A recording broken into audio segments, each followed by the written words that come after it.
Chapter number 5 ધોરણ 11 બોધાત્મક પ્રક્રિયાનું આગળ આપણે ઘણી બધી બોધાત્મક પ્રક્રિયાઓ જોઈ, જેમાં લાસ્ટ લેક્ચરની અંદર આપણે નિર્ણય પ્રક્રિયા વિશે અભ્યાસ કર્યો.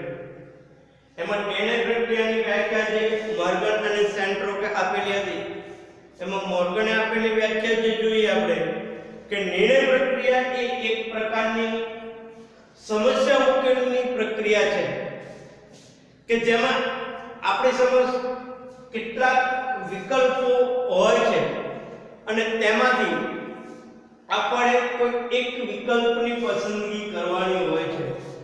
એને નિર્ણય પ્રક્રિયા કહેવાય કે નિર્ણય પ્રક્રિયાની અંદર ઘણા બધા વિકલ્પો હોય, એમાંથી કોઈ પણ એક વિકલ્પની પસંદગી કરવી, એવી મોર્ગનની વ્યાખ્યા. જ્યારે સેન્ટ્રો કે નિર્ણય પ્રક્રિયામાં વિકલ્પોનું મૂલ્યાંકન કરવામાં આવે છે, તેમાંથી અમુક વિકલ્પને પસંદ કરવામાં આવે છે, એ નિર્ણય પ્રક્રિયા છે. એના અંદર આપણે એના સ્વરૂપની ચર્ચા કરી હતી. એના પછીનો આવતો મુદ્દો જે છે કલ્પના, કે જે આપણે અગાઉ કીધું કે કોવિડ-19 ના સમસ્યાના હિસાબે જે ગવર્નમેન્ટના આદેશ મુજબ જે 30% કોષની બાદબાકી કરવાની છે, એમાં ઘણા બધા પ્રકરણોની અંદરથી આવતા અમુક મુદ્દાઓને આ વર્ષ પૂરતા રદ કરેલા છે. એટલે કે એના પાઠ્યપુસ્તકમાંથી નથી કાઢ્યું, ફક્ત પરીક્ષાની દ્રષ્ટિએ આ સાલ પૂરતા એ મુદ્દામાંથી પ્રશ્ન પૂછાશે નહીં. એટલે આપણે કલ્પના વ્યાપાર જે છે એ નથી જોવાનો. એ પછી આવતો મુદ્દો સર્જનાત્મક વિચારણા.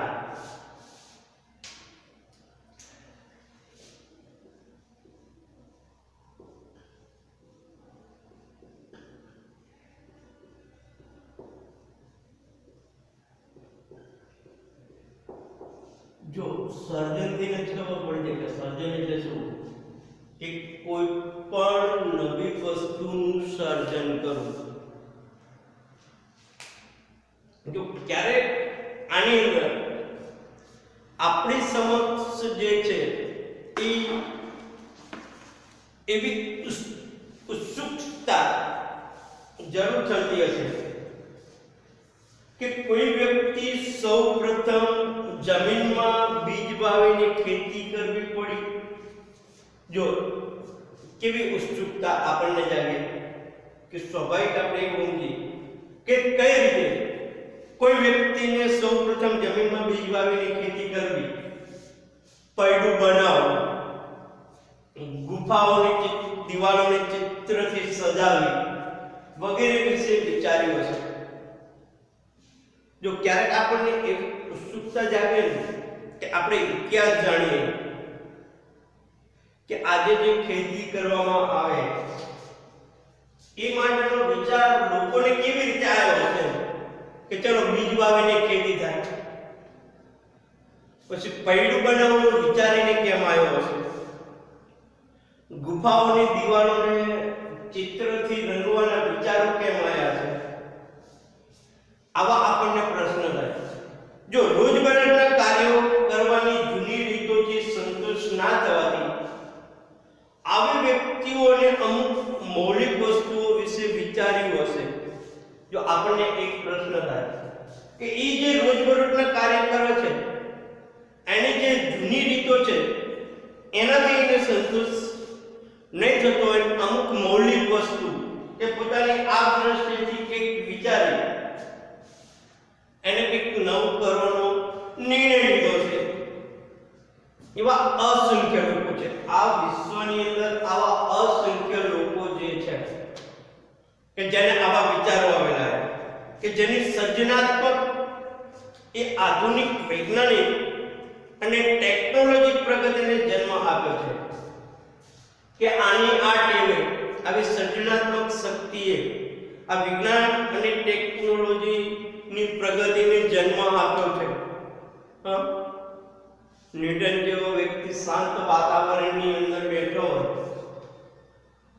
બગીચાની અંદર, અને વૃક્ષ કે સફરજનના ઝાડ ઉપરથી સફરજનનું પડવું, એનાથી જે ગુરુત્વાકર્ષણનો નિયમ શોધ્યો. એટલે કે આમની આ જે સર્જનાત્મક વિચારણા છે ને, એ જ આજના વિજ્ઞાન અને ટેકનોલોજીની પ્રગતિને જન્મ આપ્યો છે. એટલે કે એ શાંત નથી બેસી રહ્યા, કંઈક નવી ને નવી શોધ કરી લઈએ, જેનો લાભ અને આનંદ આજે આપણે સૌ ઉઠાવી રહ્યા છીએ. કે આમની આ સર્જનાત્મક સોચના હિસાબે આપણે એનો આનંદ આજે ઉઠાવી રહ્યા છીએ. કે આ બળ પ્રયોગ પૈડો ની જો શોધ ના થઈ હોય તો આપણે પણ આજે પણ એક ગામથી બીજે ગામની સવારે ચાલીને કરતા હોય. સંદેશો મોકલવા આજે પણ લોકો એક ગામથી બીજા ગામ જઈ ટપાલ પદ્ધતિ દ્વારા કરતા હોય. પણ આ મોબાઈલ જેવી જે શોધના હિસાબે કે એમની જે સર્જનાત્મક શક્તિના હિસાબે આપણે એનો લાભ આજે ઉઠાવી રહ્યા છીએ. જો એની અંદર વાત કરીએ તો કે સંગીત, ચિત્રકલા, સાહિત્ય અને અન્ય કલાઓ, રમતગમત વગેરેના અનેક રૂપ આપણને જે આનંદ અને ખુશી આપે છે તે સર્જનાત્મક વિચારણાની પેદાશ છે. જો આજે વાત કરવું હોય સંગીત,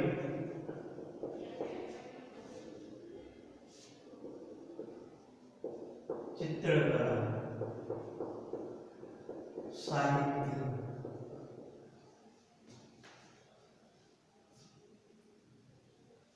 અને કલા,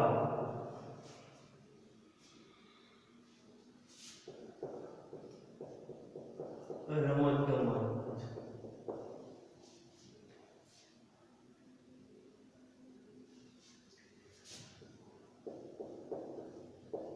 વગેરેનો આનંદ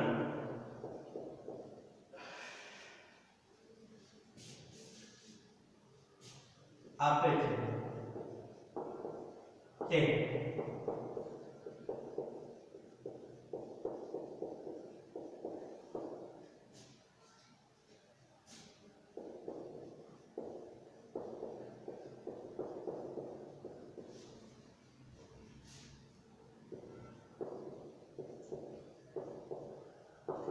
આજે આપણને સંગીત ક્ષેત્રે આનંદ મળે છે, ચિત્રકલા ક્ષેત્રે આનંદ મળે છે, સાહિત્ય ક્ષેત્રે વાત કરીએ કે કલાઓ કે રમતગમત વગેરે ક્ષેત્રે જે આનંદ આપણને મળે છે એ એક સર્જનાત્મક શક્તિ ના હિસાબે શક્ય બન્યું છે. જો સર્જનાત્મક વિચારણાની સૌથી યોગ્ય અને વિસ્તૃત વ્યાખ્યા ડ્રેવડોલ નામનો જે મનોવૈજ્ઞાનિક છે એને આપી છે. જો એ વ્યાખ્યા ડ્રેવડોલને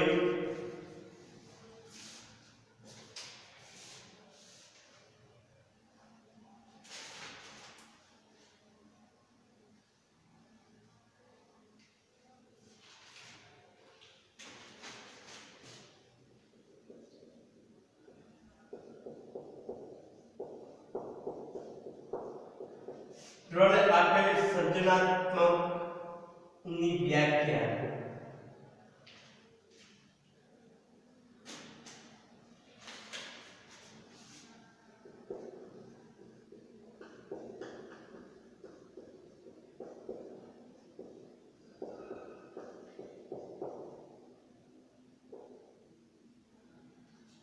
વિચાર અથવા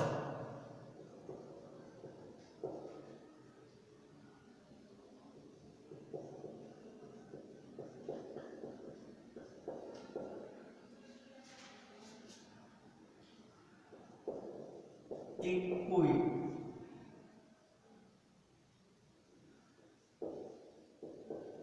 વ્યક્તિની એવી ક્ષમતા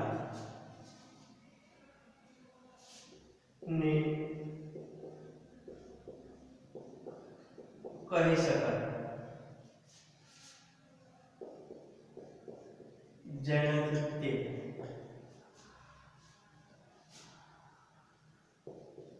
વ્યક્તિ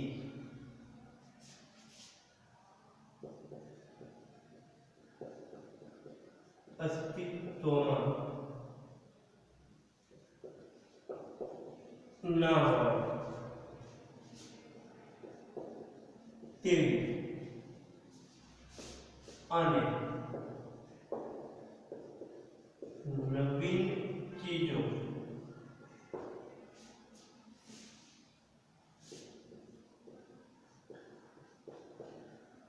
રચનાઓ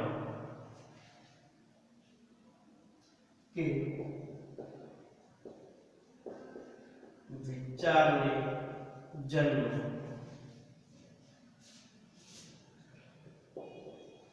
આપે છે। આ એક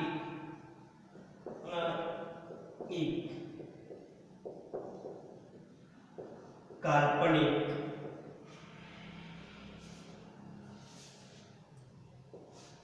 ક્રિયા કે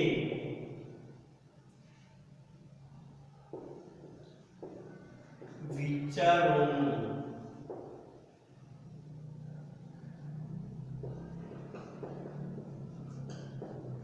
સંશ્લેષણ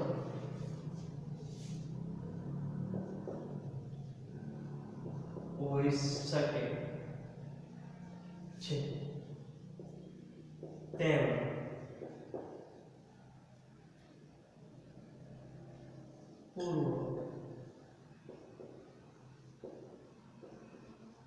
અનુભવથી પ્રાપ્ત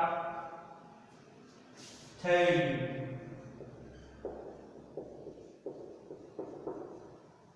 માહિતીઓની એક નવી ભાત અને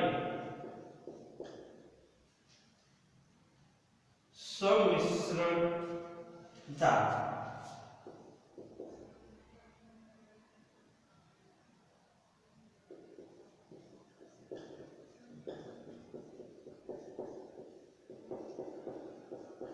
શામેલ હોય શકે છે। તે એક નિરાધાર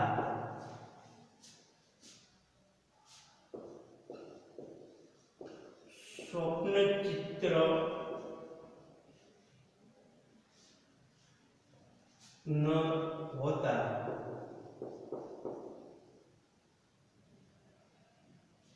ઉદ્દેશ્યપૂર્ણ છે। ઉદ્દેશ્યપૂર્ણ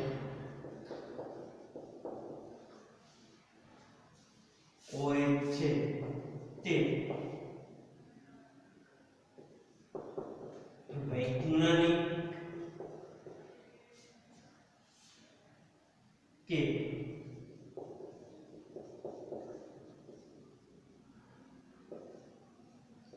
સાહિત્યિક રચના ના રૂપમાં હોઈ શકે છે।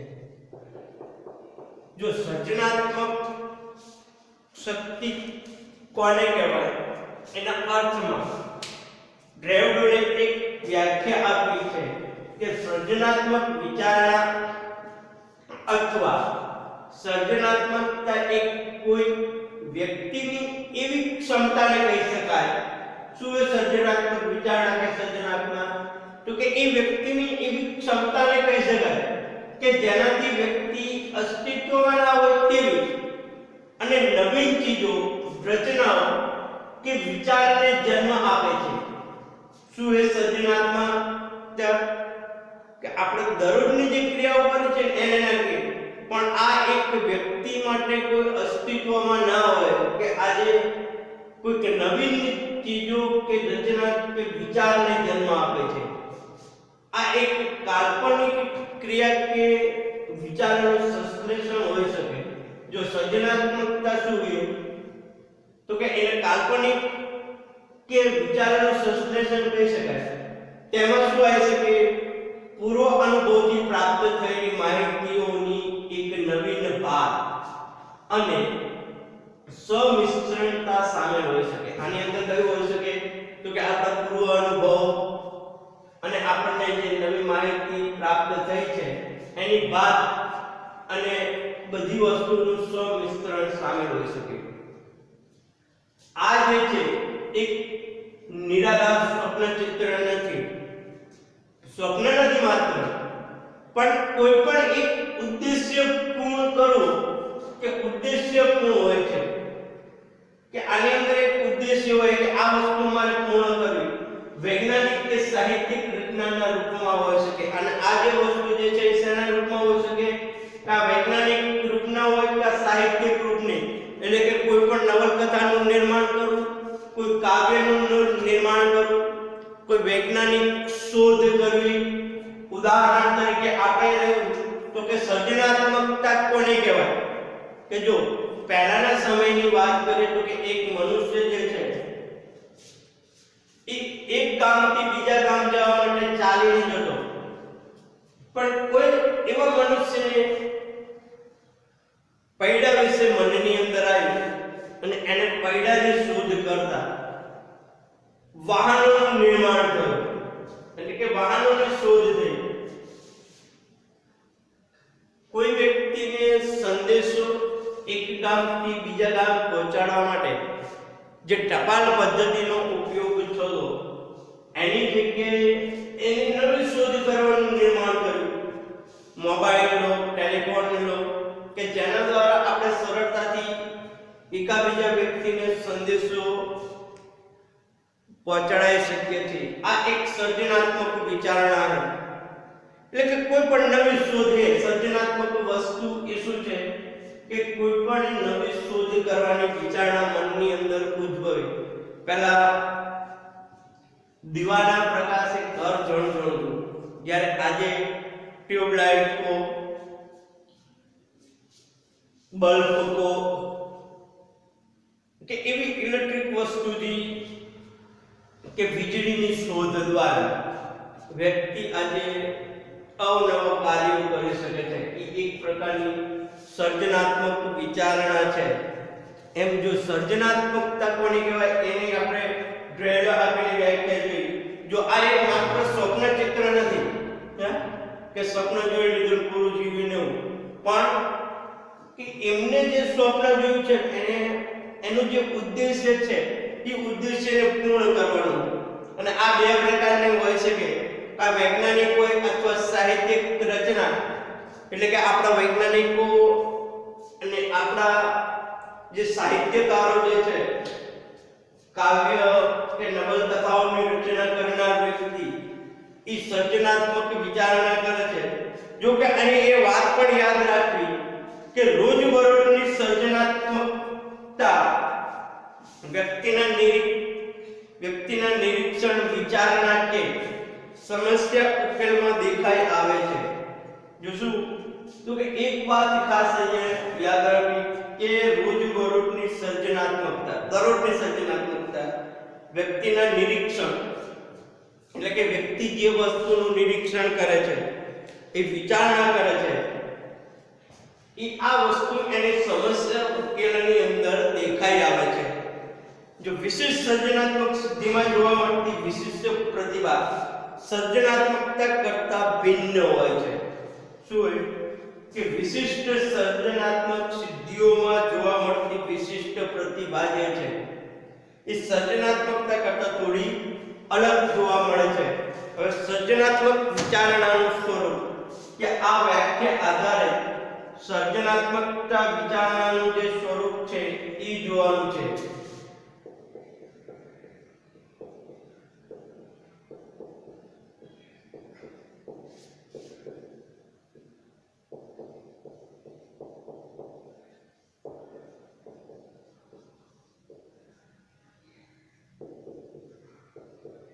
સર્જનાત્મક વિચારણાનું સ્વરૂપ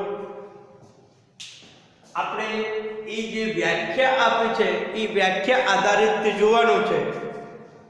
તો એ સર્જનાત્મકતાનું સ્વરૂપ એ આપણે જોઈએ કે સર્જનાત્મકતા વિચારણાનું સ્વરૂપ કયું કયું છે. તો કે સર્જનાત્મક વિચારણા જે છે એમાં કોઈ સમસ્યા ઉકેલ માટે નવી અને મૌલિક વિચારો કે ઉકેલોનું સર્જન થતું હોવાથી આ પ્રકારની વિચારણા અન્ય વિચારણાથી અલગ પડે છે. જો સર્જનાત્મક વિચારણા એ શું છે તો કે સમસ્યા ઉકેલ માટે નવીન અને મૌલિક વિચારો.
જો એક જે આપણે વ્યાખ્યા જોઈ એના આધારે સર્જનાત્મક વિચારણા એ કોઈ સમસ્યાના ઉકેલ માટે નવીન અને મૌલિક વિચારો કે ઉકેલનું સર્જન થતું હોવાથી આ પ્રકારની વિચારણા અન્ય વિચારણાથી અલગ પડે છે.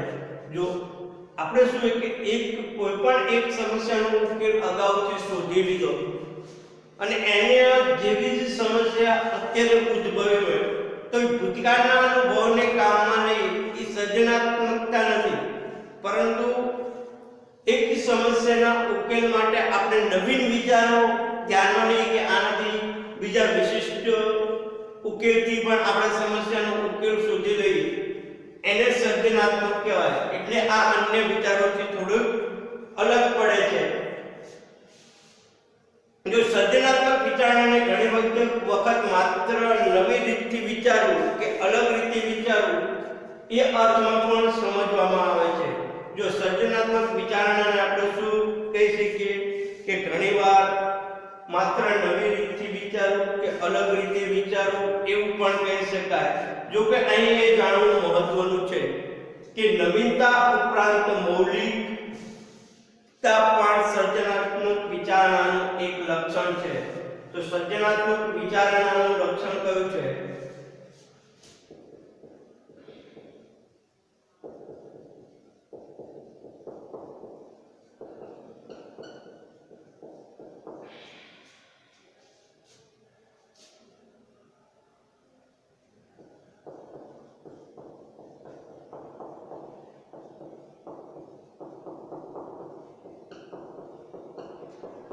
એટલે કે કોઈ પણ ઉકેલનો નવી રીતથી ઉકેલ લાવો અથવા મૌલિક રીતે વિચારવું એને પણ સર્જનાત્મકતા આપણે કહી શકીએ.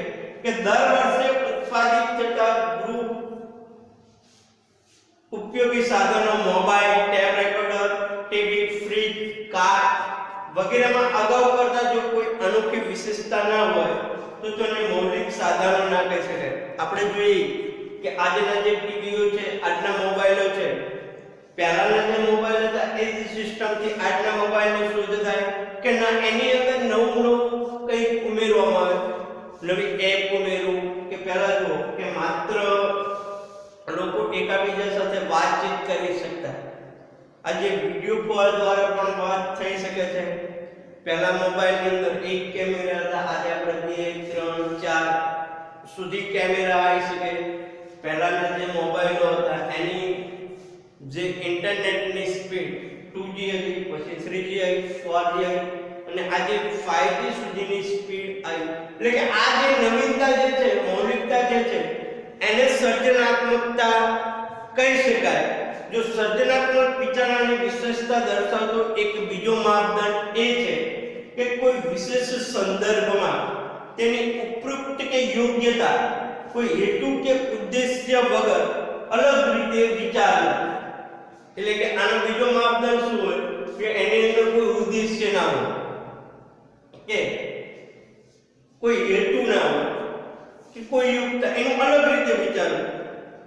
કોઈ કામને પોતાની રીતે જ કરવું, સામાન્ય સ્વીકૃત નિયમોની વિરુદ્ધ કાર્ય કરવું. જો આની અંદર શું ક્યારેક પોતાની રીતે વિચારતા હોય, પછી સામાન્ય જે સ્વીકૃત નિયમો હોય એના વિરુદ્ધ વિચારતા કાર્ય કરવું, ઉદ્દેશ્ય વગર કલ્પનાના ઘોડા દોડાવવા કે વિચિત્ર વિચાર રજૂ કરતા વગેરેને ઘણી વખત ભૂલથી સર્જનાત્મકતા માની લેવામાં આવે છે.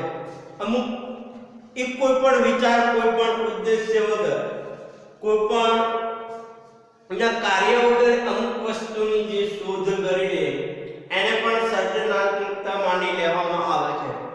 સંશોધન કરતા વચ્ચે એ બાબતની સહમતિ જોવા મળે છે. કોઈ વિચારણાને ત્યારે સર્જનાત્મકતા કહી શકાય કે જ્યારે તે વિચારના વાસ્તવિક તરફ અભિમુખ, ઉપયુક્ત, રચનાત્મક તથા સામાજિક રીતે ઇચ્છનીય હોય. જો સર્જનાત્મકતા કોને કહેવાય તો કે અમુક રીતે અભિમુખ હોય, ઉપયુક્ત યોગ્યતા હોય, રચનાત્મક હોય અને સામાજિક રીતે જેને ઇચ્છનીય હોય વસ્તુની જે શોધ કરે એને સર્જનાત્મક વિચારણા કહી શકાય. તો અહીંયા આપણે સર્જનાત્મક વિચારણાનું સ્વરૂપ જોઈએ. જો આની અંદર એવું હોય કે આગળની સંખ્યા શું હશે, આપણે આમ જોઈ શકીએ કે 3 6 9, તો પછી એક પ્રકારનું સર્જનાત્મક કે આગળની સંખ્યા શું હોય તો આપણે જોઈએ કે આવું હોય કે એક લોજિક જે છે 3 હોય, 6 હોય, 9 હોય, તો આપણને પ્રશ્ન થાય આના પછી શું હોઈ શકે તો કે 3 3 નો ગેપ છે તો 3 3 ની અંદર હોય. જો આવું સર્જનાત્મક સંશોધનના ક્ષેત્રમાં અગ્રણી એવા જેપી ગિલબર્ટ દ્વારા વિચારણાને 2 પ્રકારમાં દર્શાવવામાં આવે છે, એક કેન્દ્રગામી વિચારણા અને એક વિકેન્દ્રી વિચારણા.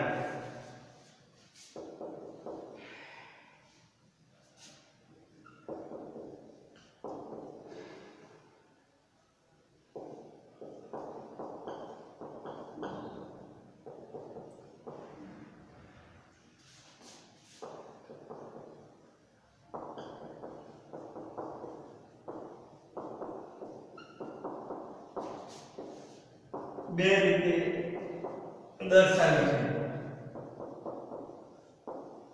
એક કેન્દ્રગામી વિચારણા અને એક બીજું વિકેન્દ્રી